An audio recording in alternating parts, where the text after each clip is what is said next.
Hello and welcome back to the Rori Harmon Show, starring Rori Harmon, of course. Don't forget to like, comment, and subscribe to the Orange Bloods Texas YouTube channel. Rori had an outstanding game against Iowa State. It was yesterday? Yes. That's not really going to matter when the video comes out, but it was technically yesterday. 20 points, 6 rebounds, 9 assists, and 6 steals. I want to know, how do you feel about it? Because I know you're hard on yourself.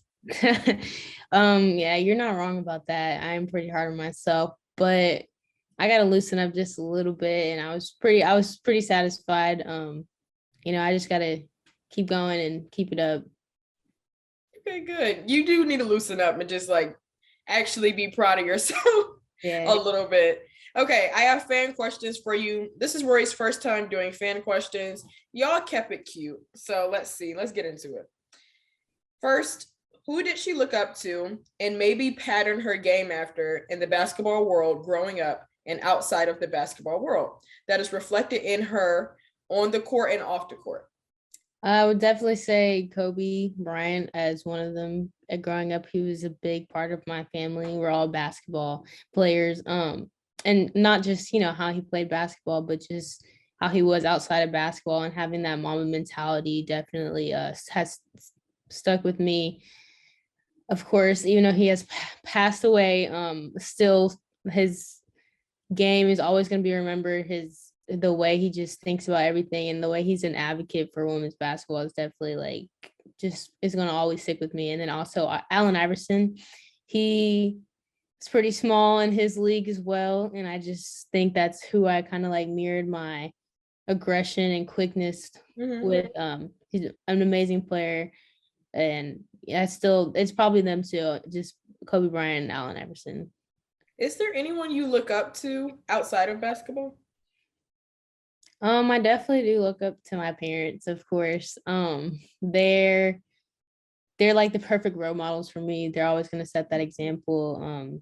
I mean, I mirror everything they do pretty much. They're such great people, and I wouldn't be here and wouldn't be where I am today if it wasn't for them. It's like the perfect answer, the golden child answer. Okay, tell us about the Baylor thing inside the program.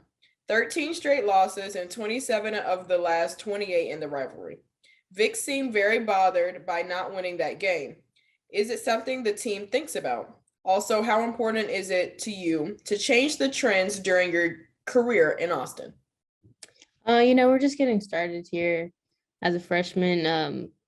I'm not saying it's gonna take all 4 years to get there, but no, I just started this season, and there's a lot of goals and history that we're trying to make. Yeah, we were pretty upset that we did lose to them, but we're on to the next games. They're a pretty good team. They were ranked 9 at the time. I mean, we played pretty hard, but sometimes you get the short end of the stick, and that's okay. We capitalized on our weaknesses and are starting to do better and looking more fluid. So that's all that matters. Okay. There are likely quite a few, but what are 2 or 3 things that keep you motivated and focused during the grind of the season? Also, outside of basketball, what do you really get excited about? For the first question, I would say the main thing that keeps me motivated is being successful. Everyone in life wants to be successful, and I feel like that is what drives me to want to do good. I want to be successful. So that's one of the motivations. And then another would probably be just my passion and love that I have for basketball just keeps me going. And the second question, can you repeat it again? Yes. The second question, also outside of basketball, what do you really get excited about? I get excited about shoes. They don't have to be they don't have to be basketball shoes, but I do get excited about sneakers. I'm a pretty big sneakerhead, so that's one of and food. Definitely food makes me very happy. So Okay, we're gonna make a segment over your sneakers, like most expensive sneaker to cheapest sneaker, like when you're really trying to stunt versus when you're just chilling. We're gonna make a whole segment about it all right, but because I'm actually not surprised at all. Like you're a basketball player. yeah. I'm surprised that you don't have like your shoes behind you because Dylan Oh does. yeah. He's like, you guys need to see my shoes because I play basketball. No, I mean I'm in a dorm, and so it's limited space. But I do have them in a shoe rack that I probably do need to get an extra one because it's not enough space on it no more. But yeah. Okay. Most challenging aspect of transitioning to Texas from high school? Mm, as far as just outside of basketball, I would say just well, this does include basketball, but outside of it, I would say managing time. That's Mhm. school here at this type of school. I mean, the University of Texas is like one of the highest academic schools programs here in the world, and I would say it is challenging, but it's if you put time and effort into it, it will come easy. So like managing my time was one of the things that made it a little bit more challenging.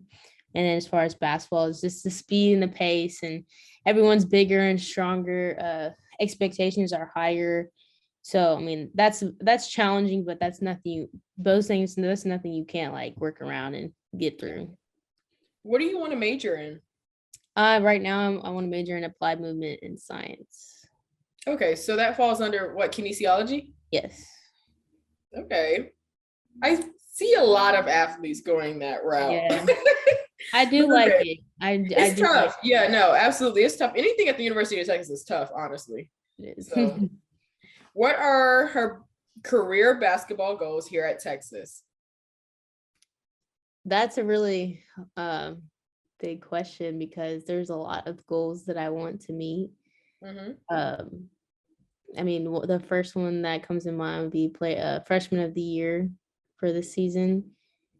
But honestly, there's so many goals. I want to definitely get an NCAA championship, Big 12 conference championship. There's so many that I could name. Um, but any of the ones that they know is the ones that I want. So Okay. Like any of those awards that they give you guys, you want one of those. yes. Okay. Do you feel like you are checking off some of your goals so far? Yes, definitely. When I received freshman of the week and for the Big 12 conference, I think 3 times, that I wouldn't say I was surprised, but it was like it's definitely an honor to receive that award.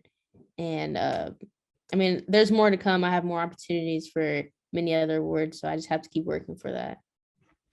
Okay. What's the energy in the locker room? Um, my teammates are some funny people. Definitely do trust them. We do work together and stay together. The one thing about my team is like they are definitely not gonna let you hang your head. Mm-hmm. Like they're gonna be that person that's gonna pick your chin up and make you look up in the air. Like they're not gonna let you hang your head for anything. So I really do respect them a lot. So Okay. We seem to be really good or really vulnerable. What is stopping us from being consistent in our play? just lapse mental toughness is one of our things that we're trying to focus on, and having mental lapses, um really we're really a good team. We do have our inconsistent moments, but if we just cut down on the turnovers and the mental lapses, like we're gonna be pretty good. Okay, I can agree. Mhm. Let's see. This one is from our OB staff. They asked me to ask you in the group chat. They said, I asked her what felt different about last night's game against Iowa State. It seemed like she flipped a switch. I just been getting in the gym a lot more. Not saying I wasn't in the past, but um I started working out with Coach Schaefer, and Coach Schaefer's not playing when it comes to getting extra time in the gym.